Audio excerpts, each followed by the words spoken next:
A Delta Force operator sits bound and bleeding in the back of a white van at a desert rest stop. His captors think he's broken. They think he's just another loose end to be erased in the Nevada wasteland. But what they don't know is that he's been trained to survive the impossible. And right now, with his hands zip-tied behind his back and a bullet wound in his side, he does something so subtle, so brilliantly calculated, that no human notices. He taps his boot. 3 short, 3 long, 3 short. Morse code, SOS. The signal is silent, invisible, meant for no one. Except 10 German shepherds in a K9 transport truck parked 50 feet away suddenly go wild. Their handler can't understand why. The dogs are throwing themselves against their crates, barking in perfect unison, staring at that white van like they can see straight through the metal. Because they can. They've detected something their handler can't. A scent, a frequency, a brother in arms calling for help. And in the next 8 minutes, those 10 military working dogs are about to do something that will rewrite every protocol in the K9 unit handbook. Before we begin, please tell us wherever in the world you're watching from. And if this story moves you, please subscribe for more. Route 95 cuts through the Nevada desert like a scar. It's one of those highways that stretches so far into nothing that you start to forget what civilization looks like. The kind of road where you drive for an hour and see maybe 3 other cars. Where the heat shimmers off the asphalt in waves that make the mountains in the distance look like they're melting. And where rest stops aren't cozy little welcome centers with vending machines and clean bathrooms. They're sun-bleached concrete slabs with a single picnic table, a rusted trash can, and a view of absolutely nothing. It was at one of these forgotten stops, on a Tuesday afternoon in late July, that something happened that would later be classified, investigated, and ultimately sealed in a file marked Eyes Only. But the story got out anyway, because 10 dogs and 1 handler couldn't be silenced, and because sometimes the most important battles aren't fought on foreign soil. They're fought in the middle of nowhere, by warriors no one's looking at. A Delta Force operator named Marcus Hale had learned a long time ago that the most dangerous missions weren't always the ones in the mountains of Afghanistan or the deserts of Syria. Sometimes they were the ones that happened in your own backyard. The ones where you let your guard down because you're on American soil. The ones where you think the rules still apply. He learned that lesson on a Tuesday in Las Vegas. Marcus was 37 years old, 6 feet of lean muscle and controlled intensity. Dark hair cut military short, eyes that missed nothing. The kind of man who could walk into a room full of civilians and disappear, blend in, become nobody. That was the job. He'd spent the last 14 years of his life doing things that would never make it into any official record. Missions that didn't exist. Operations that were briefed in locked rooms and burned immediately after. But this wasn't supposed to be one of those missions. This was supposed to be easy. A simple domestic intelligence handoff. Marcus had spent 6 months embedded in a private military contractor firm based out of Henderson, just outside Vegas. The company, Sentinel Global Solutions, had all the right credentials, all the right contracts. Department of Defense, State Department, Homeland Security. They moved security personnel, provided logistics support, trained foreign military units. Clean, professional, legitimate, except they weren't. Marcus had uncovered something that made his blood run cold. Sentinel wasn't just moving personnel and equipment. They were moving classified intelligence, selling it, not to the highest bidder, but to a very specific buyer, a foreign intelligence service that had been designated as hostile to U.S. interests. And they weren't just selling old, outdated information. They were selling active operation details, names of assets, locations of safe houses, encryption keys. People were dying because of what Sentinel was selling. Marcus had documented everything. 6 months of surveillance, recordings, photographs, financial transfers. He had enough evidence to bring down not just Sentinel, but 3 sitting officials who were on their payroll. A senator, a deputy director at the CIA, a colonel at CENTCOM. The handoff was supposed to be clean. Marcus was meeting his handler, a senior case officer named Catherine Riggs, at a parking garage downtown, 2 in the afternoon. Public enough to be safe, private enough to be discreet. He'd done this 100 times before. He should have known something was wrong when Catherine's text changed the location. She never changed locations, but the new spot made sense. A construction site on the north edge of the city. Isolated but not suspicious. She said there'd been a security concern, a possible tail. Standard precaution. Marcus's instincts were screaming at him, but his logic overrode them. Catherine was careful. She was good. If she said move, you moved. He drove his rented Nissan Altima to the site just after 3. The sun was a hammer, heat rising off the dirt in visible waves. The construction site was skeletal, concrete foundation, metal framework, no workers. Shut down for the day because of the heat. Catherine's black SUV was already there. Marcus parked 50 feet away. He reached under his seat and checked his Glock 19. Loaded, one in the chamber. He left it there. You didn't walk into a meet with your handler holding a weapon. That was a good way to get shot. He stepped out of the car. The heat was immediate and suffocating. He walked toward the SUV. Catherine was in the driver's seat. He could see her silhouette through the tinted window. She didn't get out. That was wrong. Catherine always got out. Marcus stopped walking. His hand drifted toward his hip. And that's when he heard the distinct metallic click of a rifle bolt behind him. Hands where I can see them, Marcus. The voice was male, calm, professional. Marcus didn't recognize it. He raised his hands slowly, turned his head just enough to see from his peripheral. 2 men, both in tactical pants and fitted black shirts, both holding suppressed M4 carbines, ex-military, definitely contractors, Sentinel contractors. Catherine, Marcus called toward the SUV. What's happening here? The driver's door opened. But it wasn't Catherine who stepped out. It was a man Marcus recognized from his surveillance.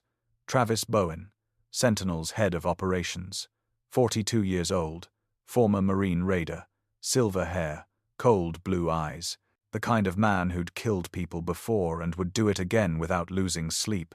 Catherine sends her regrets, Travis said with a smile that didn't reach his eyes. She couldn't make it today. Scheduling conflict. Marcus felt the cold certainty settle into his chest. Catherine was dead, or compromised. Either way, she wasn't coming. You made a mistake, Marcus, Travis continued, walking closer. You're a good operator, really good. Took us 4 months to confirm you weren't who you said you were. But here's the thing about being undercover. Eventually, someone always notices the questions you're asking. The places you're not supposed to be. The files that get accessed at 3 in the morning. I don't know what you're talking about, Marcus said. Standard denial. Buy time. Travis laughed. Come on. We're professionals here. You've got 6 months of evidence. We know you do. Photos, recordings, documents, and you were about to hand all of it over to your handler. But see, that's not going to happen. Because you're about to have a very unfortunate accident out in the desert. Happens all the time. Guy goes hiking, gets disoriented, dehydration, heat stroke. Body gets found 3 weeks later by some tourists. If it gets found at all, Marcus calculated his odds. 2 rifles on him. Maybe 8 seconds to draw, turn, and fire. He'd take one of them down. Maybe, but the other would put 3 rounds in his back before he could acquire the second target, and Travis would be on him a second later. He needed a different play. The evidence is already uploaded, Marcus said. Cloud server. Time-delayed release. If I don't enter a code every 12 hours, it dumps everything to the FBI, DoD Inspector General, and the Washington Post. It was a bluff. A good one. Travis studied him for a long moment. Then he nodded to the men behind Marcus. Search him. Marcus didn't resist as rough hands patted him down. They found his Glock, his phone, his wallet. They stripped him of everything. One of the men drove his rental car away, the other zip-tied his hands behind his back. Tight, professional, the plastic bit into his wrists. Travis stepped closer. Here's what's going to happen. You're going to tell me where that evidence is. You're going to give me the access codes, and if you cooperate, I'll make this quick, painless. You have my word. Your word, Marcus repeated. That's supposed to mean something to a traitor? Travis's expression didn't change. He nodded to one of his men. The rifle butt came fast. Marcus saw it coming but couldn't move fast enough with his hands bound. It caught him in the solar plexus. The air exploded from his lungs. He dropped to his knees, gasping, his vision going white at the edges. We've got time, Travis said calmly. 12 hours, you said. That gives us all night to have a conversation. Let's get him loaded. They dragged Marcus to the white cargo van parked behind Catherine's SUV, threw him into the back. No windows, just empty metal walls and a smell like oil and rust. One of the men climbed in with him, young guy, maybe 25, shaved head, dead eyes. He held a pistol loosely in his hand. The van doors slammed shut. Marcus lay on his side on the cold metal floor, forcing his breathing to steady. His training kicked in. Assess, adapt, survive. His hands were bound, but his legs were free. The guard wasn't zip-tied to anything. That was a mistake. The van was moving. He could feel the road beneath him. They were heading out of the city, probably northeast, toward the desert, toward nothing. He had maybe 2 hours before they reached wherever Travis had picked as the kill site. He needed to signal for help. But his phone was gone. His tracker was gone. He was in the back of an unmarked van with no windows heading into the middle of nowhere with men who were very good at making people disappear. And that's when he remembered something from his training. Something most operators forgot because it seemed old-fashioned, obsolete, Morse code. Specifically, the International Distress Signal, SOS. 3 short, 3 long, 3 short. It was designed to be tapped out, on metal, on wood, through a wall. A signal that could be heard by anyone listening. But who was going to hear him out here?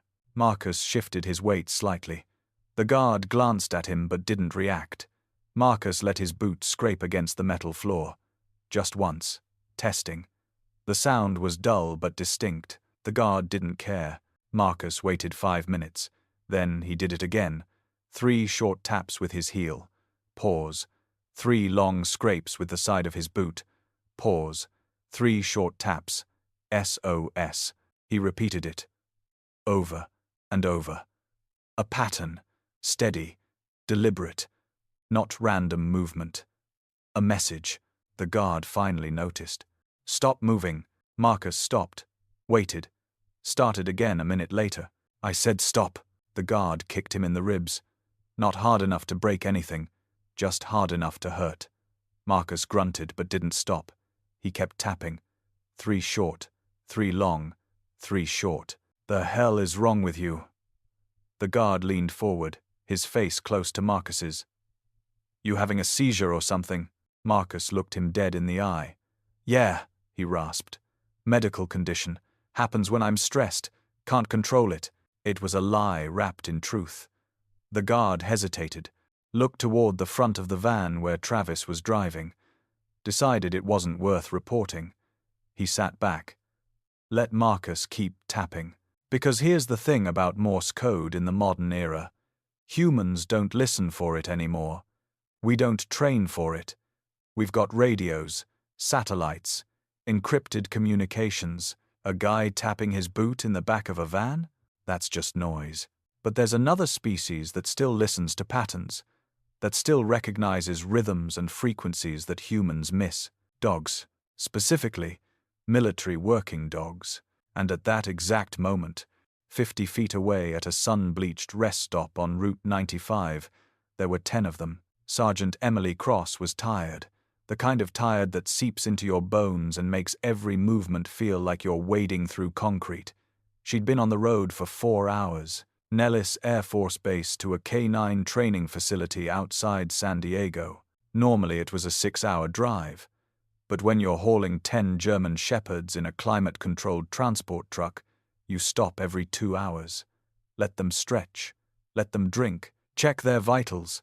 Make sure nobody's overheating or stressed. Emily was 31. 5'7", athletic build, dark hair pulled back in a tight bun. She had the kind of face that looked young until you saw her eyes. Then you saw the years, the deployments, the things she'd seen. She'd done 2 tours in Afghanistan as an Army K-9 handler, trained dogs to detect IEDs, saved lives, lost friends. When she got out, she couldn't go back to a normal job, couldn't sit in an office, couldn't pretend the world was safe. So she became a contractor, transporting military working dogs, training them, caring for them. She loved them more than she loved most people. The 10 dogs in the back of her truck were elite. Not pets, not guard dogs, warriors. Each one had a specific specialty. Each one had been trained for thousands of hours to do a job that saved human lives. There was Rex, the lead dog, a massive sable German shepherd with a temperament like stone. Explosives detection. He'd found 47 IEDs in his career. 47 times he'd saved a convoy or a patrol from being blown apart. There was Luna, smaller, faster, search and rescue. She could find a human buried under 12 feet of rubble by scent alone. There was Ghost, pure white coat, rare, aggressive, patrol and apprehension. He'd taken down 3 insurgents in Kandahar who'd been firing on a civilian evacuation. There was Bella, narcotics detection. She could smell fentanyl hidden inside a sealed gas tank from 30 feet away. There was Thor, big, intimidating, personal protection. He'd been assigned to a general for 2 years and hadn't let a single unauthorized person within 10 feet of him. There was Athena, tracking. She'd followed a kidnapped child's scent trail for 14 miles through the Appalachian Mountains and found her alive.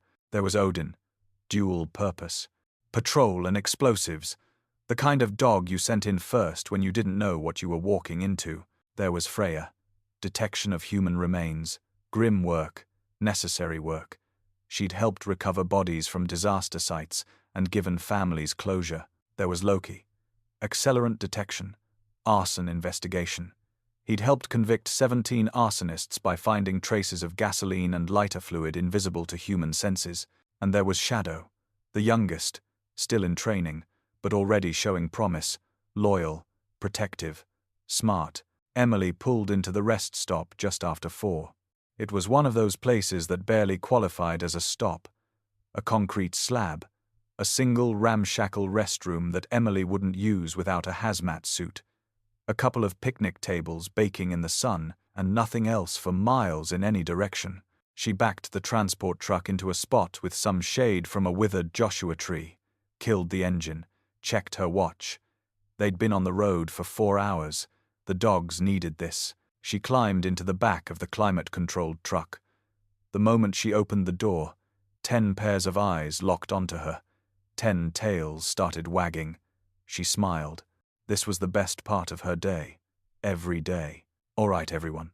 Hydration check. Then we stretch. She went down the line. Each dog had a crate. Each crate had water. She checked levels, checked behavior. Rex was calm.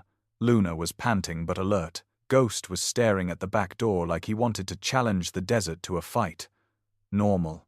She opened Rex's crate first, clipped a lead to his collar, let him jump down from the truck. He immediately moved to the perimeter of the rest stop, nose to the ground, checking scents, marking territory. Standard dog behavior, but also professional behavior. He was sweeping for threats even on a bathroom break. Emily let him work, brought out Luna next, then Bella, one at a time, controlled, professional. She'd been doing this for 8 years. She knew how to manage a pack. She was on her 4th dog, Thor, when she noticed the white van. It was parked on the opposite side of the rest stop, 50 feet away, engine off, 2 men standing outside it, smoking cigarettes. They looked like contractors, tactical pants, dark shirts, sunglasses, the kind of guys you saw at every military base and government facility in the country. Emily didn't think much of it. This was Route 95. You got all kinds out here, contractors, truckers, tourists who'd made a wrong turn somewhere, but Rex noticed them. His head came up. His body went rigid. He stared at the white van. Didn't bark, didn't growl, just stared. "Rex," Emily called. "Here." He came back to her. Reluctantly. His eyes never left the van. Emily felt the first prickle of unease. Rex didn't stare at things for no reason. If he was focused on something, there was a reason. She finished cycling through the dogs. Everyone got their break. Everyone drank. By the time she was loading them back into the truck, the two men from the white van had finished their cigarettes and were leaning against the side of their vehicle, waiting for something. Emily loaded Freya. Then Loki. Then Shadow. And that's when she heard it.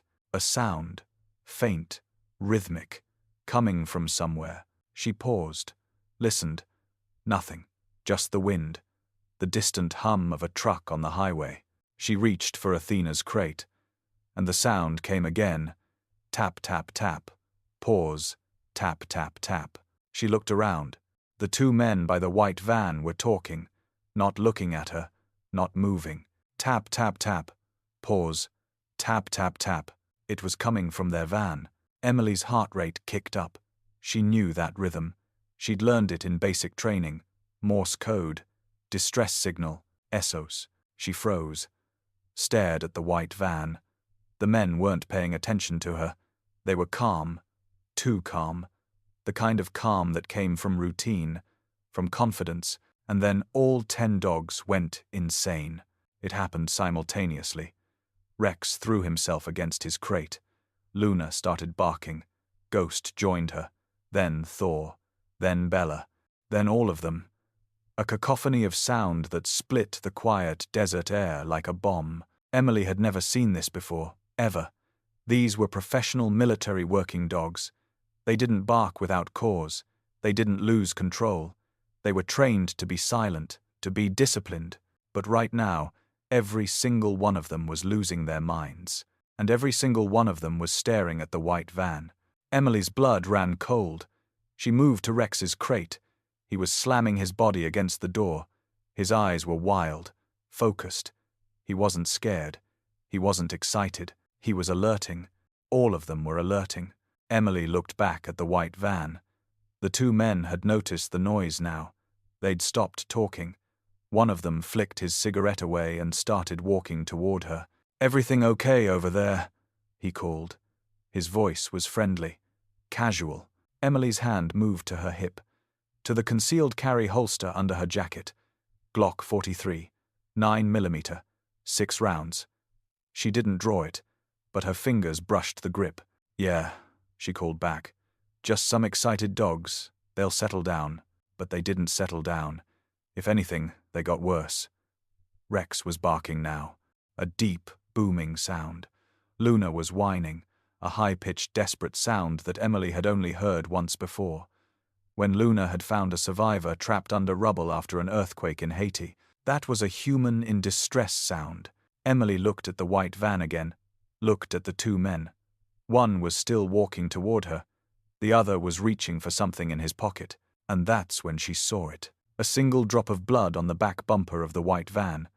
Dark red, fresh, catching the sunlight. Everything in Emily's world sharpened, focused. Her training kicked in. She wasn't a contractor anymore. She was a soldier.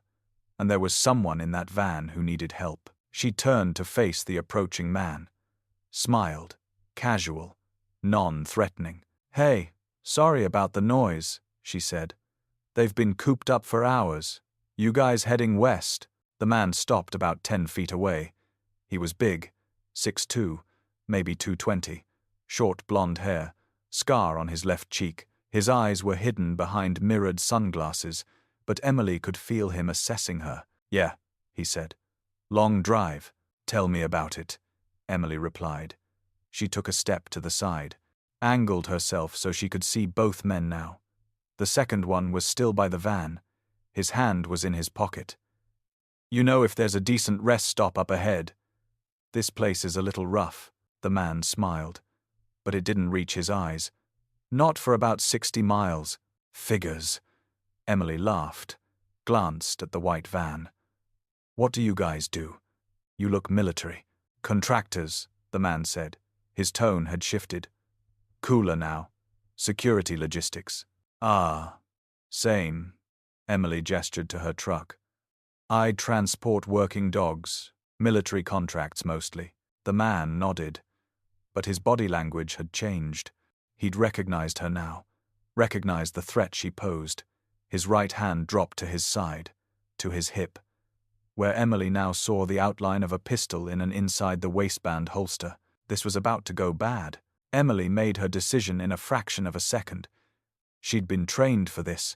She'd rehearsed it 1,000 times, and her dogs were giving her every confirmation she needed that there was someone in that van who was in danger. She looked the man dead in the eye.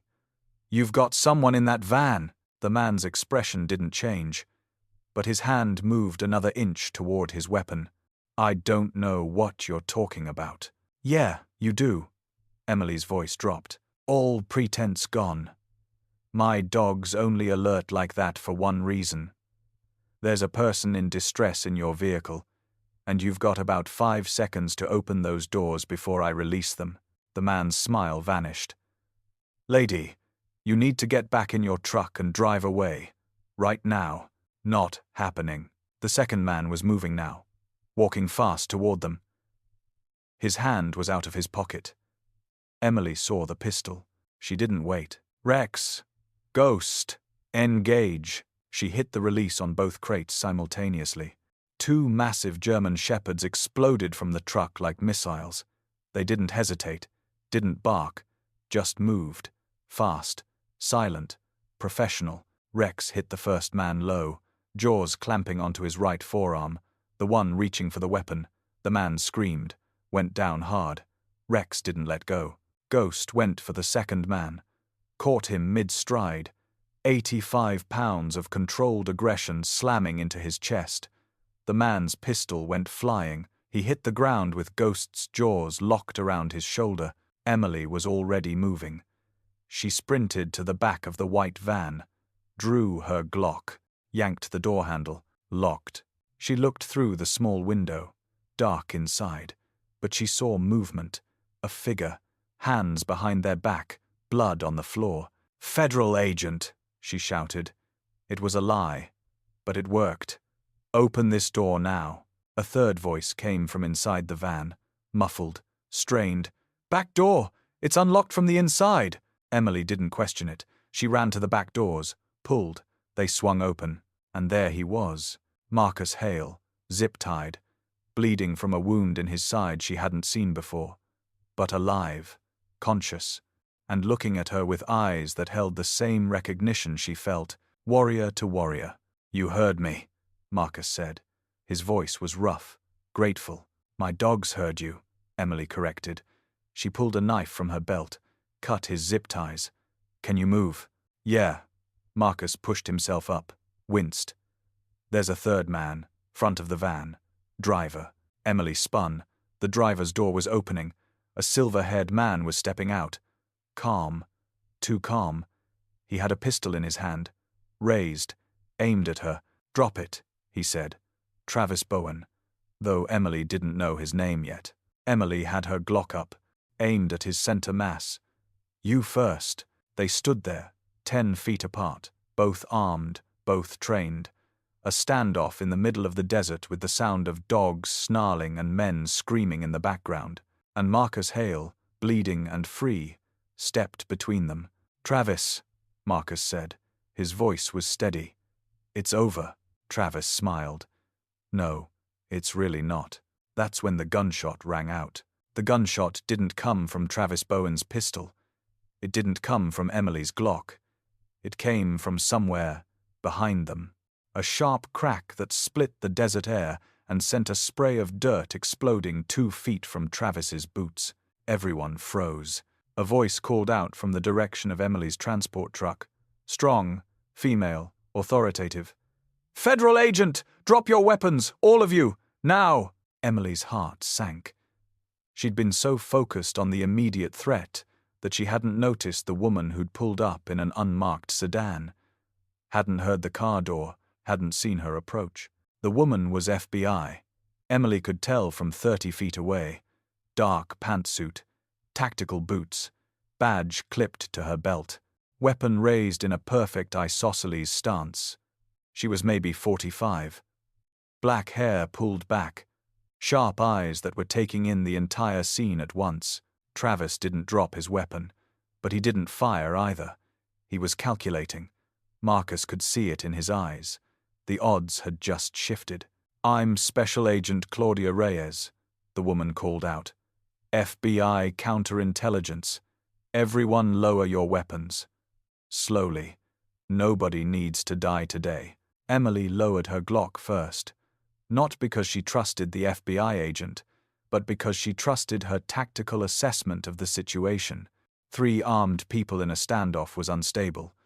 Someone was going to get shot, probably her. Travis lowered his weapon a fraction. But he didn't holster it. "Agent Reyes, this is a private security matter. These people assaulted my men.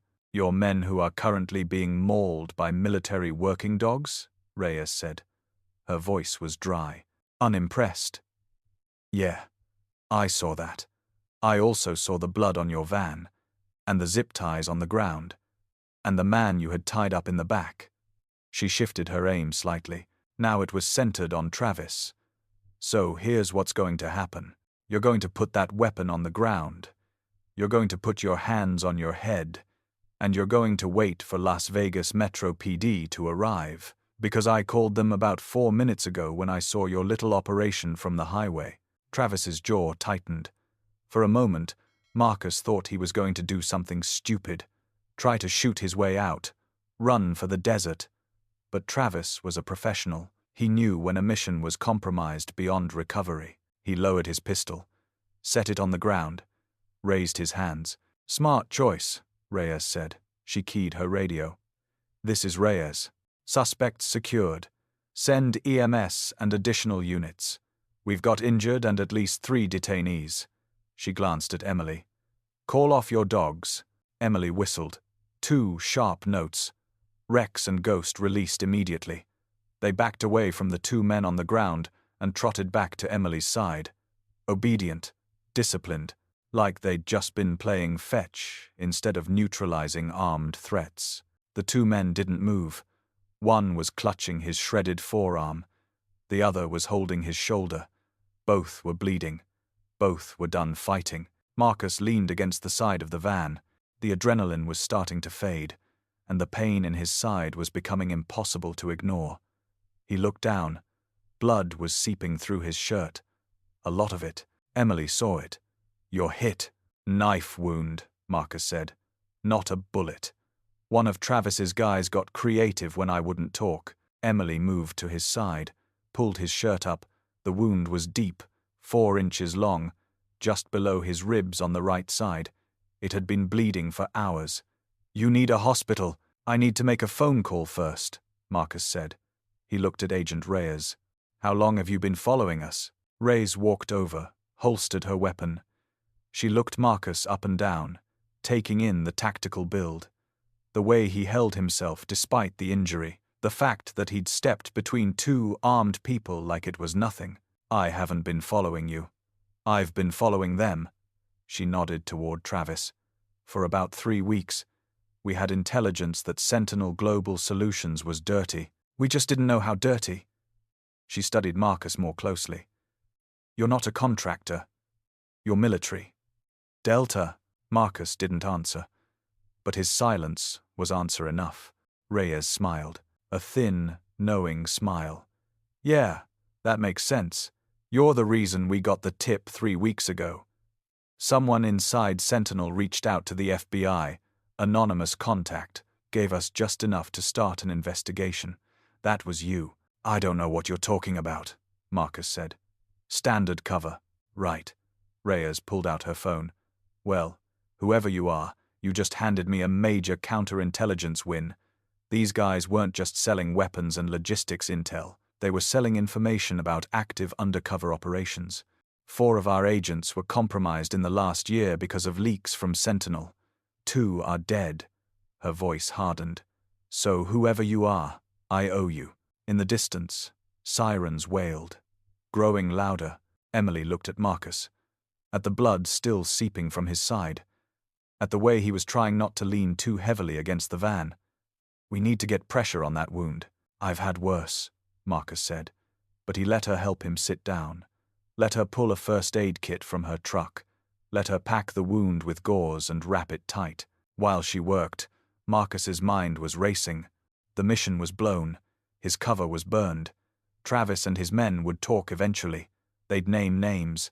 The conspiracy Marcus had been documenting for 6 months was about to become very public very fast. That was good. That's what he'd wanted.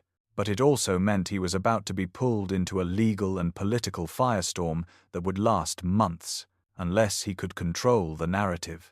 "Agent Reyes," Marcus said. "I need to contact my command, JSOC, today, before Las Vegas Metro starts asking questions." Reyes considered this. She was smart enough to understand the implications.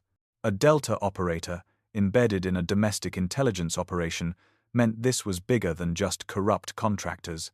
This was a Special Operations Command mission, which meant it had been authorized at the highest levels, which meant there were powerful people who wanted this handled quietly. "I'll make the call," Reyes said. "But you're going to the hospital first. You're leaking." Marcus wanted to argue, but Emily was right. He was leaking, and he'd lost enough blood that his vision was starting to tunnel at the edges.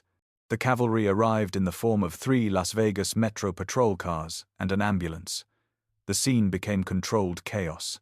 Statements, photographs, evidence collection. Travis and his 2 men were handcuffed and loaded into separate patrol cars.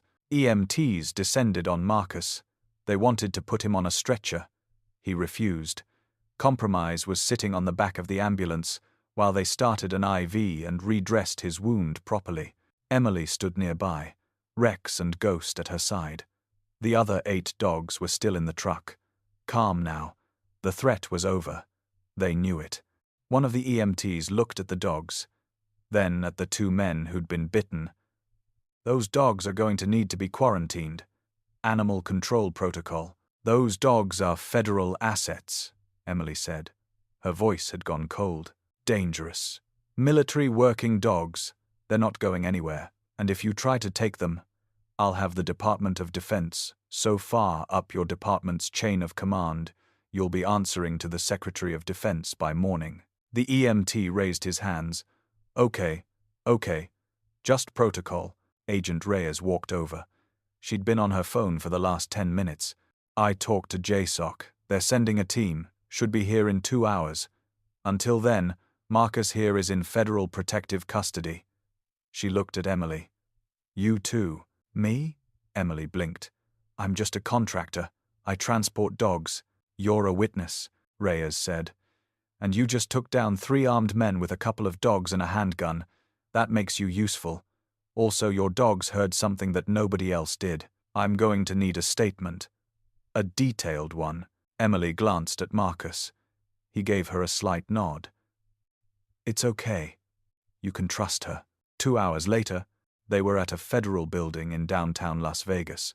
Not the main FBI office, somewhere quieter, smaller, a place where sensitive debriefings happened away from prying eyes. Marcus had refused to go to the hospital. He'd let the EMTs patch him up properly in the ambulance, but he wasn't going to spend the next 12 hours in an emergency room answering questions from doctors who didn't have clearance to hear the answers. Agent Reyes had agreed. Reluctantly. As long as he promised not to bleed out on her carpet. They sat in a windowless conference room, Marcus, Emily, Agent Reyes, and a man who'd arrived with the JSOC team. He didn't give his name.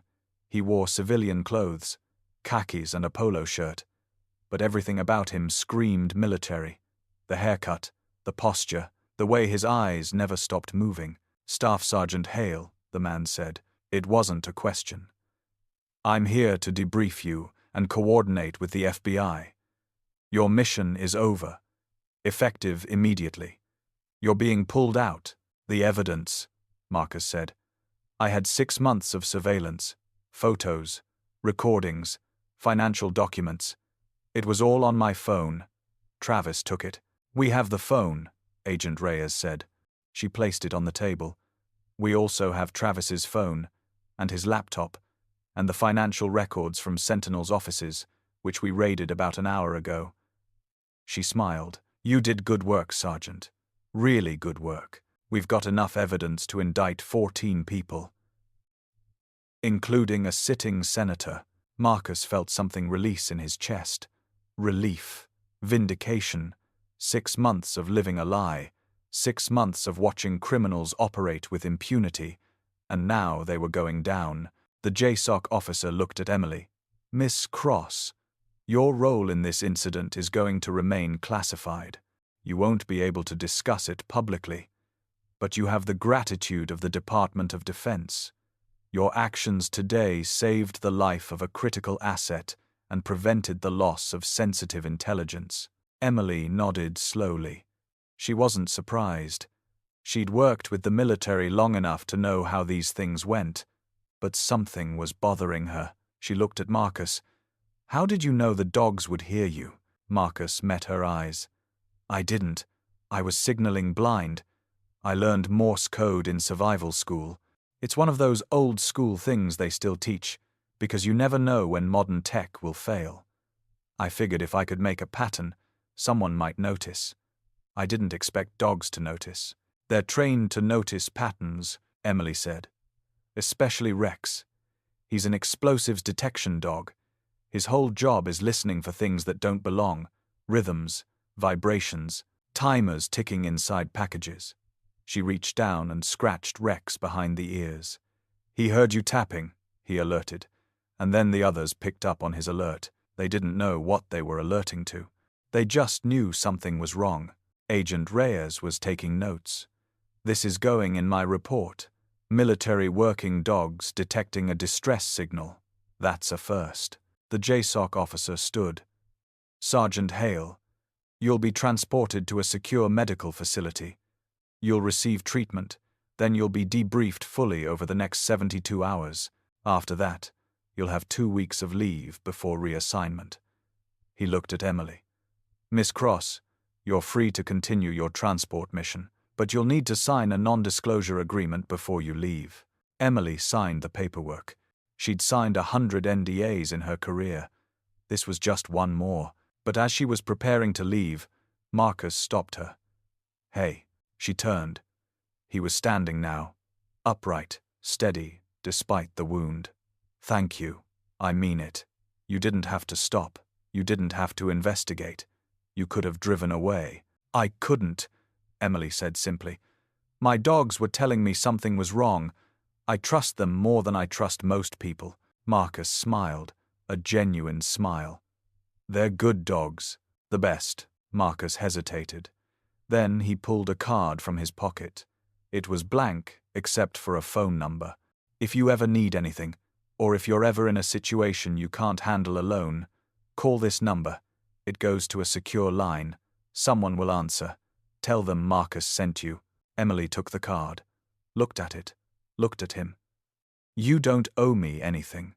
"Yeah, I do," Marcus said. "You saved my life. That's not a small thing in my world." Emily nodded. She didn't know what else to say, so she just said, "Take care of yourself, Sergeant." "You too." She left, walked out of the federal building into the blazing Las Vegas heat. Her truck was parked in a secure lot. The dogs were waiting, all 10 of them. She climbed into the cab, started the engine, let the AC blast cold air, and then she just sat there for a minute, processing what had just happened. She'd stopped at a rest stop for a routine break, and in the span of 20 minutes, she'd taken down 3 armed men, freed a Delta Force operator, and become part of a classified federal investigation. It was the kind of thing that should have felt surreal, like a movie, but it didn't. It felt right. It felt like what she was supposed to do. She looked in the rearview mirror, at the transport crates, at the 10 pairs of eyes watching her, waiting for her to tell them what came next. "Good work today, everyone," she said. "Really good work." Rex's tail thumped once against his crate. Acknowledgement. Emily put the truck in gear and pulled out of the lot. They had 3 more hours to San Diego. She'd get them there, get them settled. And then she'd go home and try to pretend this had been just another routine transport. But she knew it wasn't, because she had a phone number in her pocket, a lifeline to a world she'd left behind when she'd gotten out of the army. A world of operators and missions and things that happened in the shadows. And part of her, the part that had never really left that world, wondered when she'd have to use it. Back in the conference room, Marcus was alone with the JSOC officer. Agent Reyes had stepped out to coordinate with her team. "How bad is Sentinel's network?" Marcus asked. "How many people were compromised?" The officer's expression darkened. "Bad. We're still unraveling it." But Travis Bowen wasn't exaggerating when he said they had people inside the government. "We've identified at least 6 officials with direct financial ties to Sentinel. Senator, deputy director at CIA, a colonel at CENTCOM, like you suspected, 2 staffers at the National Security Council, and a federal judge." Marcus felt cold rage settle in his gut. A judge? Yeah. He was signing off on warrants and subpoenas, making sure investigations went away before they got started. He's been doing it for 3 years. The officer leaned forward. "You broke this open, Hale. You got us the evidence we needed. But here's the hard part. Some of these people are connected, protected. They're going to fight. And they're going to make a lot of noise." "Let them," Marcus said. "I've got the evidence. The FBI has the evidence.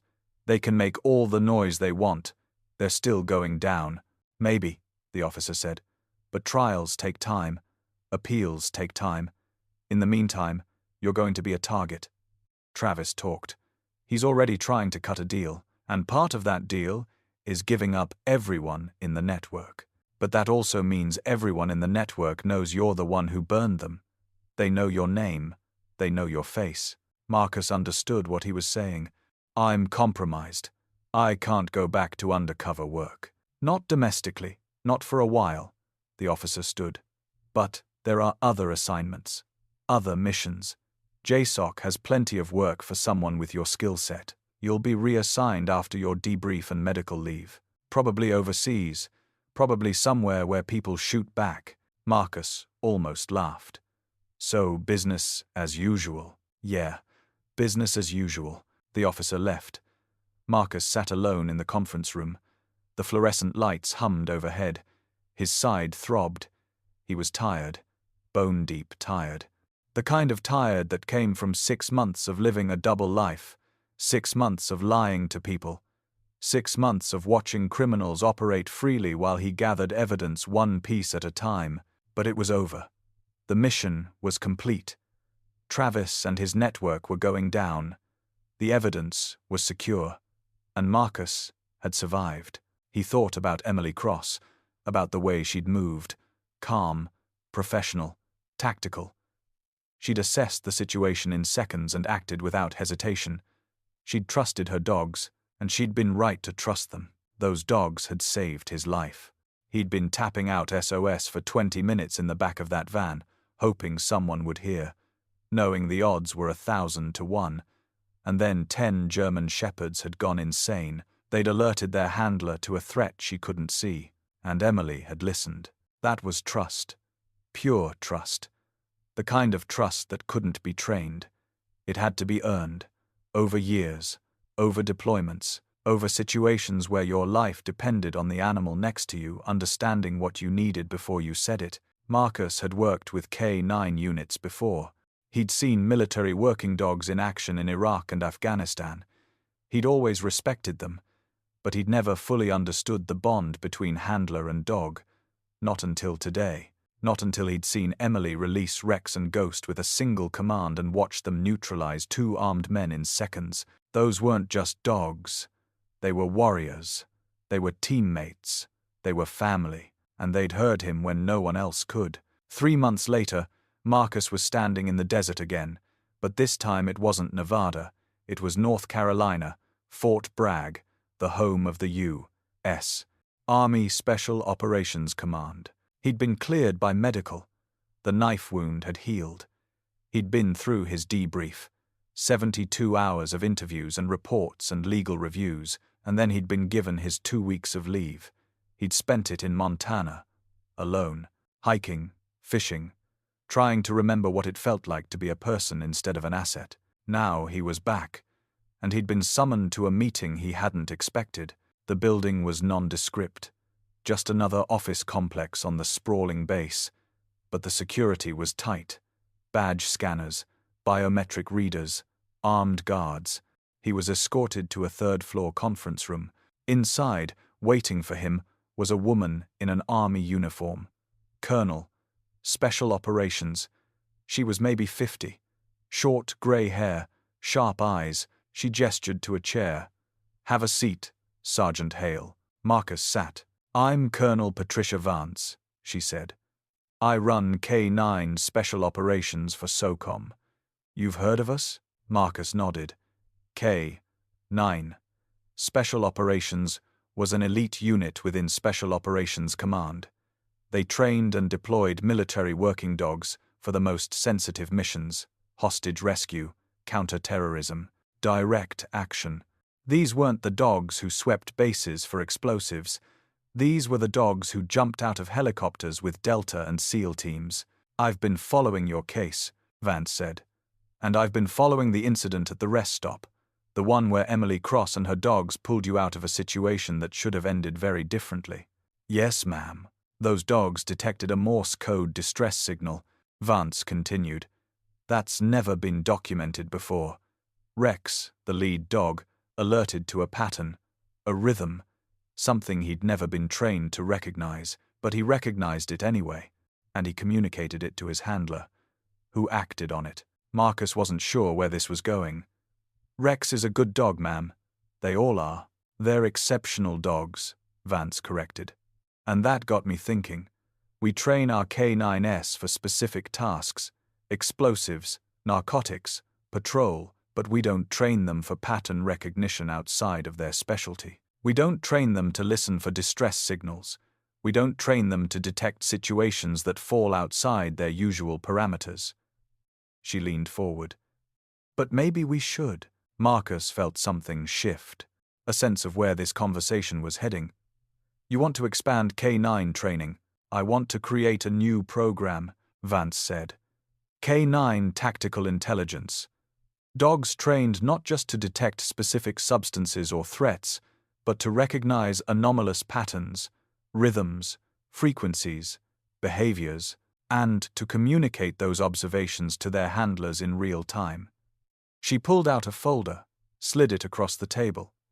"And I want you to help me build it." Marcus opened the folder.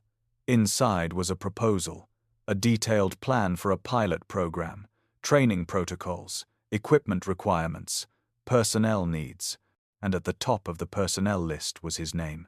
"You want me to work with K9 units?" "I want you to liaison with K9 Special Operations," Vance said. "You're a Delta operator. You understand high-level tactics, you understand intelligence operations, and you understand, firsthand, what it's like to rely on a K9 asset in a life-or-death situation." She paused. "You also understand something that a lot of operators don't. You understand that dogs aren't just tools, they're teammates." That incident at the rest stop proved it. Those dogs didn't just follow orders, they made a judgment call. They alerted to something outside their training because they understood, instinctively, that something was wrong. That's intelligence, that's tactical awareness, and that's what we need to cultivate. Marcus looked at the proposal, at the mission statement, at the vision of what this program could become. He thought about Rex, about the way that dog had thrown himself against his crate, the way he'd stared at the white van with absolute certainty that something was wrong. He thought about Emily, about the trust she'd shown in her dogs, the way she'd listened to them even when logic said she should walk away. And he thought about his own career, the missions he'd run, the operators he'd served with, the close calls, the times when the difference between success and failure had come down to a single decision, a single observation, a single piece of intelligence that no one else had noticed. "When do we start?" Marcus asked. Colonel Vance smiled. "Tomorrow." 6 months after that meeting with Colonel Vance, Marcus Hale found himself standing in a sprawling K-9 training facility outside Fort Bragg. It was early morning, the kind of crisp, clear dawn that made the North Carolina pines look like they were painted against the sky. The air smelled of damp earth and dog. This was his world now. The transformation hadn't been easy. Marcus had spent 14 years as a shooter, a door kicker, a man who operated in the shadows and spoke in the language of violence. Now he was learning a different language, one that didn't require words at all. He was learning to read dogs, to understand their signals, their body language, the subtle shifts in posture that meant they detected something, the way their ears moved, the intensity of their focus. He was learning to trust them the way Emily had trusted Rex. The program Colonel Vance had envisioned was no longer just a proposal in a folder. It was real. It had a name. K-9 Tactical Intelligence Unit. K-9TIU. And it had 12 dogs in its first class. Rex was one of them. Emily had agreed to loan Rex to the program for 6 months. It hadn't been an easy decision. Rex was her dog, her partner. But she understood what Marcus and Colonel Vance were trying to build, and she knew Rex was the perfect candidate. He was smart, adaptable, and he'd already proven he could detect things outside his standard training. Marcus walked through the training compound, past obstacle courses and scent detection ranges, past kennels where dozens of German Shepherds and Belgian Malinois watched him with intelligent, assessing eyes. He reached the main training building. Inside, the 12 dogs of the pilot program were waiting with their handlers. These weren't Emily's dogs. These were active-duty military working dogs, and their handlers were special operations personnel, Green Berets, Rangers, SEAL team members, men and women who'd been selected for this program because they understood tactical operations and because they had the patience to learn something completely new. Marcus stood at the front of the room. "Morning, everyone." A chorus of responses. The handlers were seated. The dogs were at their sides, alert, waiting. "Today we're running a real-world simulation," Marcus said. "You've all been training for 6 months on pattern recognition, audio cues, behavioral anomalies. Today, we test it." He gestured to a large map on the wall behind him. "Scenario is a hostage situation. Urban environment. 3-story building. Unknown number of hostiles. Unknown number of hostages. Your mission is reconnaissance. You and your K-9 partner will infiltrate the building perimeter. Your dog's job is to detect human presence, distress signals, and any behavioral patterns that indicate where the hostages are being held versus where the hostiles are positioned." One of the handlers raised a hand. Staff Sergeant Kyle Chen, former Ranger. His dog was a Belgian Malinois named Saber. "What kind of distress signals are we looking for?" "Anything," Marcus said. "Tapping, scratching, rhythmic breathing, muffled sounds. Your dogs have been trained to recognize patterns that indicate human stress or captivity. Trust them. If they alert, investigate." The scenario was set up in a mock urban compound 2 miles from the main facility. It was as realistic as they could make it. Actual buildings, actors playing hostages and hostiles, sound effects, smoke, chaos. The handlers and their dogs deployed in pairs. Marcus watched from a mobile command center. Monitors showed feeds from cameras mounted throughout the compound. He could see everything, the handlers moving tactically through streets, the dogs working ahead of them, noses to the ground, ears swiveling. Rex was partnered with a Green Beret named Lieutenant Sarah Ortiz. She was 32, lean, focused. She'd been working with Rex for the entire 6 months, and she'd learned to read him the way Emily did. They approached the target building from the east. Rex moved silently beside her, his body low, his attention razor-sharp. They reached the corner of the building. Sarah held up a fist. "Stop." She listened. Nothing. She looked down at Rex. "Search." Rex moved forward. He swept the perimeter of the building. Twice. On the 3rd pass, he stopped. His head came up. His ears locked onto something. He moved to a small basement window. Saturday stared, alert. Sarah keyed her radio. Command, this is Ortiz. Rex has alerted. Basement level, east side. Marcus watched the monitor. He knew what was in that basement. 3 hostages, bound and gagged. They weren't making noise, they weren't moving, but they were there. Rex had found them by detecting the subtle sound of their breathing, the slight vibration of 3 heartbeats in a confined space. Things a human would never notice. Good boy, Sarah whispered. She marked the location and moved on. The mission continued. By the end of the day, all 12 K9 teams had successfully identified hostage locations. They'd detected distress signals. They'd differentiated between hostile movement patterns and civilian patterns. They'd done things that 6 months ago would have seemed impossible. That evening, Marcus filed his report to Colonel Vance. The program was a success. K9 TIU was ready for field deployment. 3 weeks later, it got its first real mission. The call came at 0300. Marcus was asleep in his quarters when his phone buzzed. A message. Encrypted. He read it twice to make sure he understood. K9 TIU assets requested for immediate deployment. Hostage situation. American aid workers. Somalia. Suspected Al-Shabaab cell. Time sensitive. Prep for wheels up in 4 hours. Marcus was dressed and moving within 60 seconds. He called Lieutenant Ortiz, Staff Sergeant Chen, 4 other handlers from the program. We're going operational. Full kit.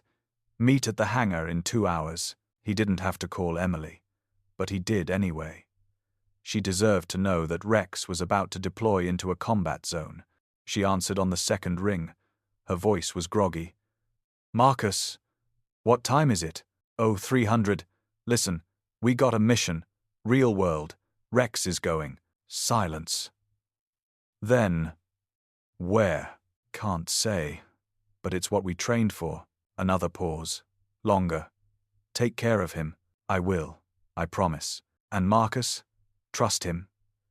If he alerts, he's right. Even if you don't see what he's seeing. I know. 18 hours later, Marcus was on the ground in Mogadishu, the capital of Somalia, a city that had seen more violence in the last 30 years than most countries saw in a century. The mission brief was simple but grim. 3 American aid workers had been kidnapped 4 days ago. Intelligence suggested they were being held in a compound on the outskirts of the city. Al-Shabaab was demanding ransom. But the U.S. didn't negotiate with terrorists, which meant this was a rescue operation. Marcus's team consisted of 12 operators, 6 handlers with their K9 partners, 6 assaulters. They were attached to a SEAL team that would conduct the actual breach and rescue. The K9 team's job was reconnaissance. Get close. Identify hostage location. Confirm number of hostiles.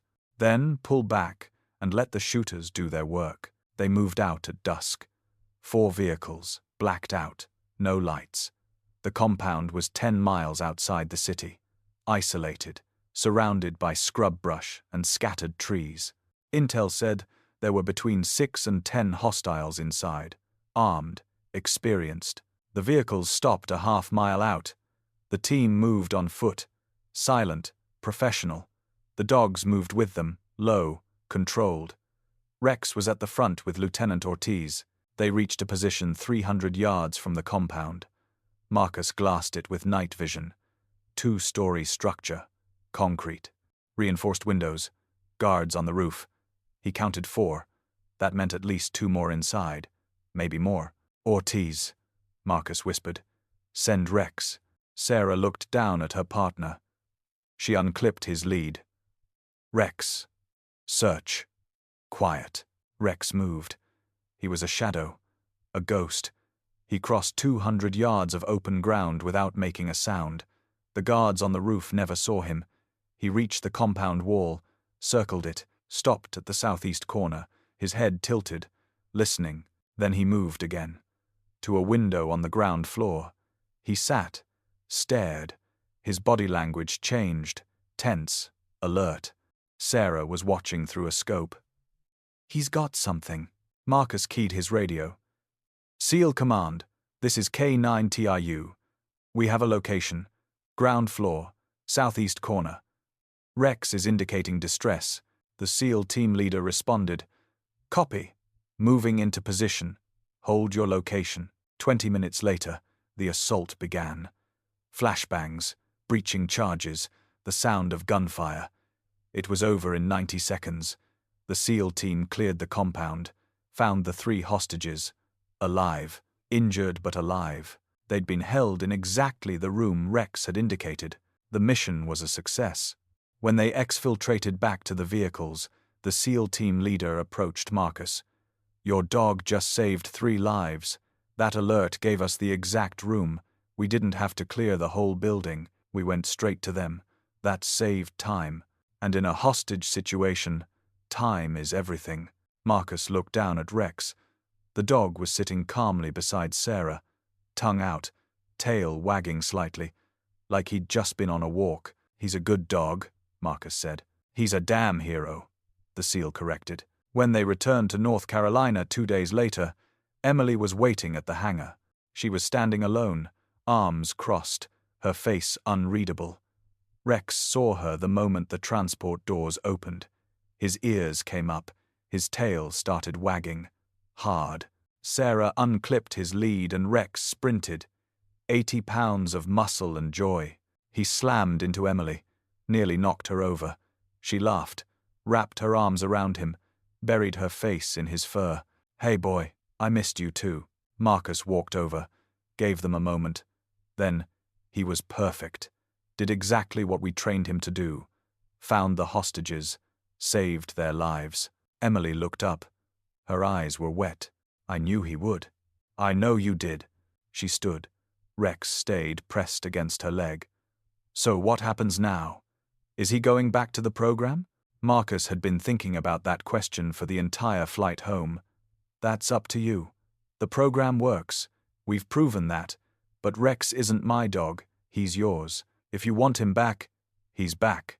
If you want him to keep working with K9TIU, we'd be honored to have him. Emily looked down at Rex.